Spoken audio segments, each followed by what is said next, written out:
What if the love of your life was destined to die, and you were powerless to stop it? But what if you weren't? This is the story of Linda, a woman whose world crumbles as she's forced to question reality, love, and fate itself. Stay tuned, because every twist will leave you on the edge of your seat. The movie starts with a newly married couple, Jim and Linda. They love each other very much. Jim surprises Linda with a new house, and she loves it. He promises to give her a wonderful life. Years later, they have 2 daughters, Megan and Bridget. But their marriage is not happy anymore. They stay together only for their kids. One morning, Linda's daughters wake her up and ask when their dad will come home. She says he went on a work trip and will return in the evening. Linda takes her daughters to school, and then does her chores. In the afternoon, Linda's friend Annie calls and says it's Thursday. She tells Linda about her plans for the weekend, and asks what Linda's doing. Later, Linda gets a voice message from Jim. He tries to say something important, but the call ends suddenly. When Linda tries to call him back, he doesn't answer. Soon, the local sheriff, Riley, visits her. He tells Linda that Jim has died in a car accident. His car hit a truck, and there was an explosion. Linda can't believe it because she just heard his voice message. The sheriff says the accident was terrible, and even the truck driver died. He apologizes for telling her late. After the sheriff leaves, Linda feels very sad and confused.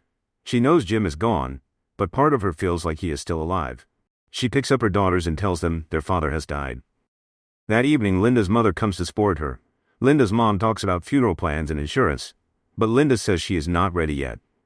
Later, Linda falls asleep on the couch, crying and holding her wedding photo. She remembers how happy they were on their wedding day. The next morning, something strange happens. Linda wakes up in her bed, wearing different clothes. She goes downstairs and sees Jim's briefcase. On the TV, she hears live commentary about a game. Then she sees Jim sitting there, alive and eating breakfast. He asks if she is okay, and she says yes, but she is very shocked and confused. The next morning, Jim leaves for work because he is late for a Monday meeting. Linda wonders if his death was just a bad dream. She drives her daughters to school and then checks the answering machine when she gets home. There are no new messages, which makes her believe it was only a nightmare. To clear her mind, Linda goes for a drive, but she is distracted and nearly crashes into another car. The police stop her and Sheriff Riley talks to her. However, he doesn't mention their earlier conversation. He only tells her to drive carefully. Back at home, Linda starts her chores. While drying clothes in the backyard, she steps on a toy, falls, and accidentally touches a dead bird. Her hand gets stained with blood, and she panics. She quickly washes her hands, puts on gloves, and throws the bird in the trash. That evening, the family has dinner together. Later, while Jim is asleep, Linda watches him carefully, trying to figure out what is going on. The next morning, Jim is gone again. Linda notices her clothes have changed, the mirrors in the house are covered, and there's a wine bottle on the table. Feeling confused, she goes to the bathroom and finds a bottle of lithium pills with her name on it. When she goes downstairs, she is shocked to see her family and friends preparing for Jim's funeral. Linda panics and insists this is a mistake because Jim is alive. The others think Linda is acting strangely because of her grief. She goes outside and sees her daughters playing in the garden. To her surprise, she notices scars on Bridget's face, but doesn't remember how it happened.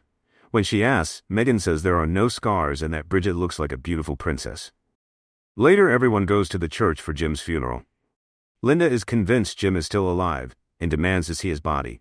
Her family tries to stop her, saying Jim's body's badly injured, but she doesn't listen. Linda tries to open the coffin herself and Jim's mutilated head falls out. Everyone is horrified. After the funeral, they gather at the grave to pray. Linda notices a strange woman watching from a distance. She approaches the woman and asks who she is. The woman says she talked to Jim yesterday, but Linda doesn't remember this. The woman apologizes and drives away.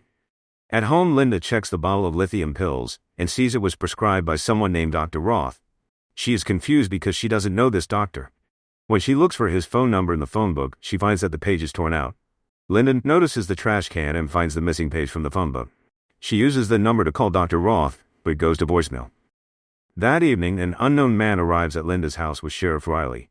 The man introduces himself as Dr. Roth and asks if Linda remembers him, but she says she doesn't. Dr. Roth and Sheriff Riley accuse Linda of hurting Bridget. Linda can't remember how her daughter got the scars, but she insists she would never harm her. Despite her protests, nurses grab Linda and take her to the hospital. At the hospital, Linda hears Sheriff Riley telling Dr. Roth that Jim died on Wednesday, though they told Linda about it on Thursday. Dr. Roth is confused because he remembers Linda visiting his office on Tuesday, worried that her husband would die. The two begin to suspect Linda might be involved in Jim's death. They give her a sedative to calm her, and she falls asleep. The next morning, Linda wakes up in her house. She hears a sound in the bathroom, and is shocked to see Jim alive, taking a shower as if nothing happened. Overcome with emotion, Linda hugs him tightly. When he asks what's wrong, she can't explain. Later, she notices that Bridget has no scars, which makes her very happy. After dropping her daughters at school, Linda returns home and sees the backyard trash bin. She opens it and finds the dead bird still there. Terrified, she checks for the lithium pills in the bathroom but doesn't find them. Looking in the phone book, she sees that Dr. Roth's number is still on the page. She tears it out and keeps it with her. Later, Linda visits Dr. Roth at his clinic. She tells him about the strange events happening to her, including how her husband dies one day and is alive the next. She says she doesn't know what is real anymore. Dr. Roth, who doesn't recognize her, says she might be having nightmares. He confirms he never prescribed her medication before, but gives her a new prescription for lithium pills. After this, Linda goes to Jim's office to tell him about the strange events. She suggests they leave town with their daughters, but Jim says he has work to finish. Their conversation is interrupted by Claire, the woman Linda saw at the funeral. Claire introduces herself as Jim's assistant. After a short introduction, the two leave for an important meeting. Linda watches them and sees how well they get along. This makes her very sad. When Linda gets home, she picks up her lithium pills but decides not to take them. She throws the bottle in the sink. Later it starts to rain, and Linda asks her daughters to bring the clothes inside. Bridget runs quickly and does not notice a glass window. She hits it and gets hurt. Linda takes Bridget to the hospital, and Jim comes there soon after. Thankfully, Bridget is okay, but she has scars on her face. To help her feel better, Linda hides all the mirrors in the house. When Megan asks if the scars will stay forever, Linda says there are no scars, and tells Bridget she is perfect, like a princess. That night, Jim is upset, and he argues with Linda. He thinks she is not well and cannot take care of the children. He tells her he asked her mom to come and help. Linda feels angry and finds a torn paper in her pocket with Dr. Roth's number. She throws it in the trash but then remembers she has seen the future. She realizes everything happening is connected, but she is confused about the order of events. Linda writes down what she knows. Jim died on Wednesday, but he was alive on Monday. His funeral was on Saturday, and that was also the day she went to the hospital. On Tuesday, she met Dr. Roth, and Bridget got hurt. She figures out the order and confirms that Jim's death happened on Wednesday. Linda talks to Jim and asks him to delay his trip, but he refuses. He says he has waited for this trip for a long time and thinks it will be good for the family. Linda asks him to do one thing: wake her up on Wednesday before he leaves. Jim finds this request strange but agrees. The next morning, Linda wakes up on the couch holding her wedding photo. She sees her mom and realizes it is Friday, which means Jim is already dead. She finds a paper with the name Claire and remembers seeing her at Jim's office in the funeral. Linda goes to Claire's house and says they need to talk about Jim. Claire admits she was having an affair with him. Linda feels devastated. Later, Linda goes to the bank and finds Jim's insurance papers. She meets an insurance agent who says Jim made sure their house and children's education would be paid for. The agent explains that Jim visited him on Wednesday morning before the trip and looked very nervous. Jim increased the insurance benefits to make sure his family would have enough money if something happened to him. After learning everything, Linda understands that Jim truly loves their family. When she gets home, her mom asks about the funeral plans. Linda calmly says that everything is ready and the funeral will be the next day. Her mom is surprised by how calm Linda is and how she can manage everything so quickly. That night, Linda drinks wine in her bedroom. Her mom checks on her, and Linda asks if letting Jim die is the same as killing him. Her mom, confused, says Jim is already gone, and nothing can change that now. The next morning, Linda wakes up in different clothes next to Jim and realizes it's Sunday. She suggests that Jim spend time with their daughters, and he agrees. After Jim leaves with the kids, Linda goes to a church. She tells a priest about her strange experiences. The priest shares stories of people who had premonitions like Linda, but they couldn't change what happened. He warns that people who lose faith are more vulnerable to bad things. He says it might be a miracle, but Linda doesn't feel that way. He advises her to have faith and fight for what matters in her life, but Linda doesn't know what to fight for. After this, Linda drives to mile marker 220, where Jim's accident happened, to understand what occurred. She looks around and starts thinking about all the recent events. Later that night, Linda watches Jim playing with her kids. Suddenly, she asks Jim if he loves them. Jim is surprised but says he loves them more than anything. Then the kids ask if he loves their mom. Jim hesitates but says he does. However, it's clear from his face that he doesn't feel as close to Linda as before. Later, Linda's alone in the backyard, and it starts raining. When Jim comes home, she tells him she misses how their relationship used to be. Jim says they have a family, kids, and a house. But Linda says time is running out. Suddenly, a nearby power line explodes, and a dead bird falls into the yard. The couple rushes inside. Linda apologizes to Jim, and they grow closer and share an intimate moment.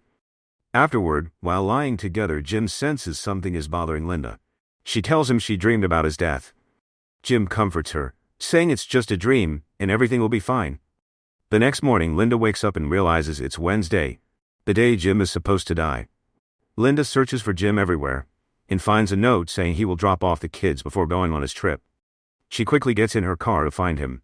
Meanwhile, Jim meets with the insurance agent and increases his death benefits, because Linda's words from last night made him nervous. After that, Jim gets into his car and gets a call from Claire, who is waiting for him in a hotel room.